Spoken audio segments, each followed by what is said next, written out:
ne sont pas tous égaux à l'école de la République et ce n'est la faute de personne. Enfants gravement malades ou lourdement handicapés, plus de 600 élèves polynésiens ont besoin d'un ou d'une auxiliaire de vie scolaire, comme ce petit garçon que son père va chercher à l'heure du déjeuner. Heureusement que l'AVS est là pour l'accompagner. Et donc je pense que c'est sûr, c'est vital qu'il ait une AVS. C'est difficile, mais avec ça, c'est beaucoup moins. Mais d'autres n'ont pas cette chance. Ce petit garçon myopathe doit être aidé par ses camarades ou son professeur, ce que sa mère trouve parfaitement anormal.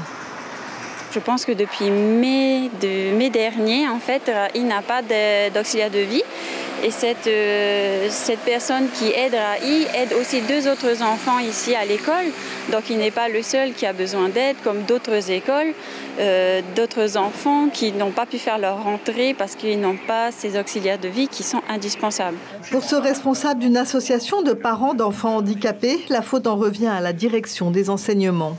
Ça serait un problème de budget, mais ce que je trouve inadmissible, c'est qu'il y a une commission qui est établie chaque année, régulièrement, pour les enfants qui ont un besoin d'aide.